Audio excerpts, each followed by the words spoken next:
There's no doubt about the fact that some people have made a lot of money and created a lot of income with real estate, and I definitely am not opposed to real estate.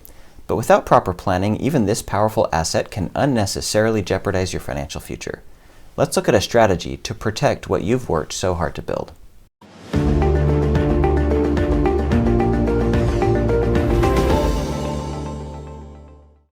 Hello everyone, my name is Jeremy Curtis. I am a co-founder and advanced planning strategist here at Lightstone Wealth Planning Solutions.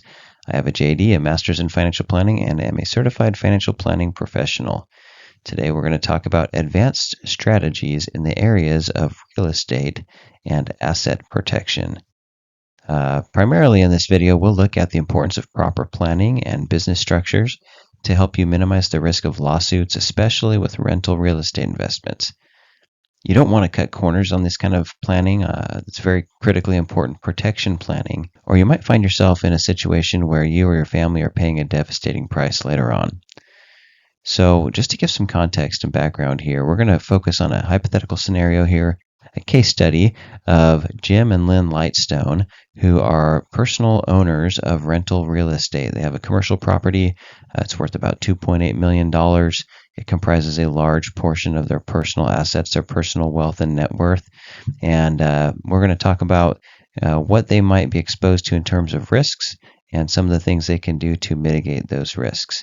Big question here is, how can real estate destroy your retirement? Now, typically people think of real estate as an investment that can produce income. It could be a wealth building tool, a great tax planning sort of tax haven or tax planning device, and all of that is true, and I'm not opposed to real estate in any way, shape, or form. So really the question here, though, is what is a scenario where real estate could actually destroy your retirement? So let's talk a little bit about that. At Lightstone Wealth Planning Solutions, we focus on several different areas of planning. We always focus on a centralized financial plan that is a coordinated demonstration of your cash flows, economic factors, your goals and objectives, and we build all of that into an underlying chassis that we can help you utilize to make wise financial decisions.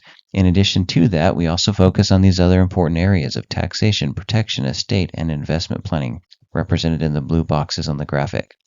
Today, we're going to focus more particularly on the protection area and on some of the financial risk analysis factors that need to be paid close attention to in the area of asset protection against creditors and financial predators, and particularly the things and the issues related in this area to owning rental real estate. So let's run through a little scenario here. We're going to run through kind of a brief storyboard that I think will capture a lot of these ideas. In our story here, let's assume that our clients, Jim and Lynn Lightstone, personally own rental real estate. That means it's owned in their own name. They are the actual, first line owners of the property. And what kind of, exposures or what kind of risks might that pose? Let's talk about that. So first of all, if you look at their balance sheet, let's say you look at our client's balance sheet, you zoom in, you'll see that there's a real estate holding there, a piece of commercial real estate that is personally owned in their name. And the risk exposure here is, what if there is some kind of hazard?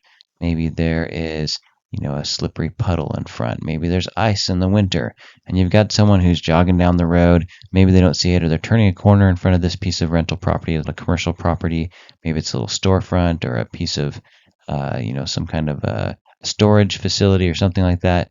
And the person slips and they fall and hit their head. Now, this might be kind of a silly scenario to think about, but the reality is, anytime you have tenants, anytime you have someone who is leasing from you, you have people in your property using it. Even if it's just a storage facility of some sort, people are going in and out, oftentimes with heavy boxes, sometimes moving heavy equipment in and out. If it's more of a retail location, maybe a little storefront, then you have a ton of people coming in and out all the time, maybe buying cookies, maybe they're shopping for clothing, maybe they're there to participate in an exercise class like yoga or something like that. Anyways, in these different scenarios, you have a lot of foot traffic, and there are real exposures to potential risks. There could be someone, getting injured because of what they're doing there, because the facility isn't being taken care of properly, or because there's just some kind of unusual hazard that poses a risk.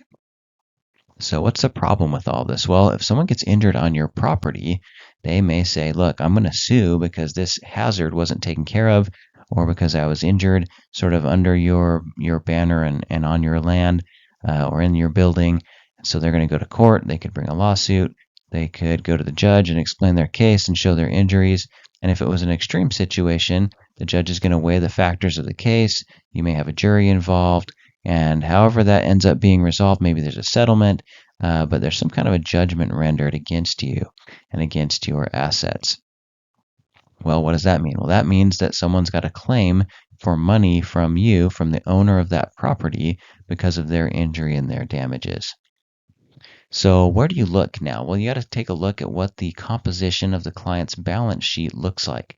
In this case, our hypothetical clients here, Jim and Lynn Lightstone, they have bank account balances of about $100,000, brokerage accounts totaling about $550,000. Maybe there's some stocks, maybe there's some bonds, maybe there's some cash holdings and a money market account. And then they've got a 401k with $200,000 and their home worth $550,000. Then they've got this rental property that is the subject of our discussion today that comprises a large majority of their wealth. Let's say it's worth $2.8 million. It's possible they could have purchased this many years ago at a much lower price, and it just happens to be in the right location. And the market has just favored its growth in value, and now it's worth a large, healthy sum of $2.8 million, which gives them about $4.2 million in personal assets. And with a mortgage on that rental property of just let's say over $400,000, about $406,000 in our hypothetical here, that would give them a net worth of about $3.8 million total. So why do we care about the details on their balance sheet? Well, if someone comes to them to lay a claim against them for the injury that they had, well, they personally own the property, and so the owners of the property are the ones who have to make good on the claim. In this case, there may be a few assets that are protected by different laws. So there are some federal laws that can provide asset protection for 401ks and some other qualified plan accounts. And there are state laws as well that in some scenarios, depending on which laws apply to the case and which laws were utilized to provide asset protection, some states may also provide protections for homestead, maybe protecting part or all of your home. So let's just say in this scenario that they have these two assets that, because of asset protection laws, may be exempt from the claims of creditors. Everything else, really is kind of on the potential chopping block depending on the size of the case. So in this scenario, let's say that they had $750,000 protected, but they were at risk to the tune of $3 million. In other words, about 20% of their assets are safe from this lawsuit, and about 80% are potentially subject to the lawsuit. Now, depending on how big the claim is, they may be able to satisfy that claim. Maybe they've got some other resources to help cover that. In a lot of cases, people have liability insurance that can cover and backstop some of these types of personal injury lawsuits. But depending on the size of the claim and the severity of the injury, there could be a wide spectrum of whether or not that insurance can actually absorb fully the size of the claim.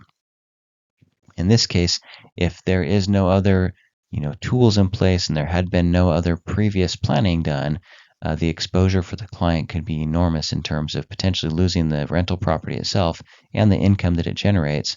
The impact that could have on retirement could be severe, and other personal assets like the bank assets and the brokerage assets could potentially be sort of up in the air or at risk. Let's take a look here at what some of our opportunities are for planning. We mentioned a little bit already that in most cases people should have some kind of a homeowner's policy if they own a private real estate, a personal residence real estate, or if they have a rental property. There should be some kind of a liability component to that, or there could be. They should check on that to make sure they have that. If it's a commercial property, likewise, they could talk to a commercial liability agent and make sure that there's some kind of coverage in place to protect them and their personal assets.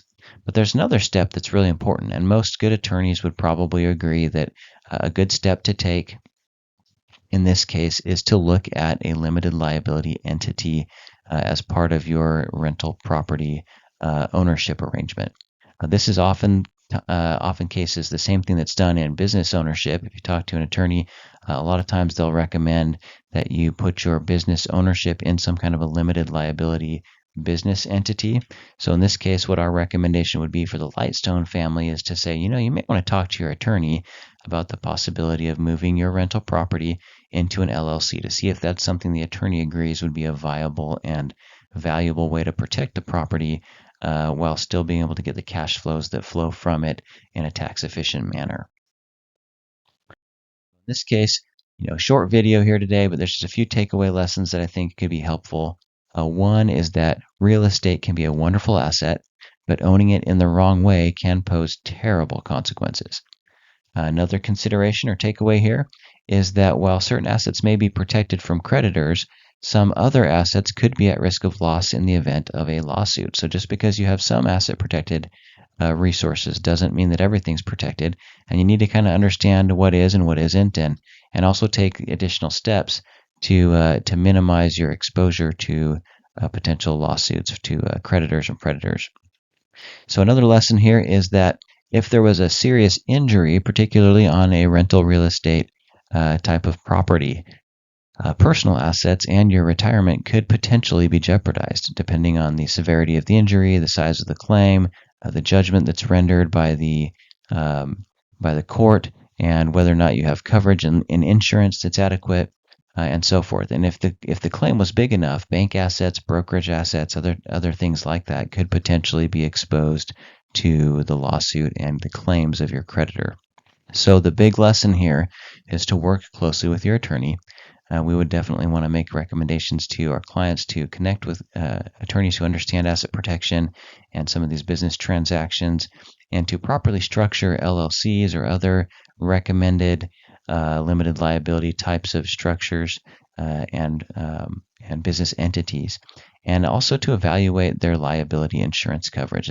We could advise the Lightstone family on how to best set up their assets and work alongside their attorney to make sure that they use asset protection laws to limit their personal liability for any exposure they might have in the event of an injury on the property that they own. We invite you to subscribe to our channel for more valuable strategies. Also, ask yourself, who do I know that this could help? And learn more about Lightstone and schedule a free 30-minute introductory call at www.lightstoneplanning.com.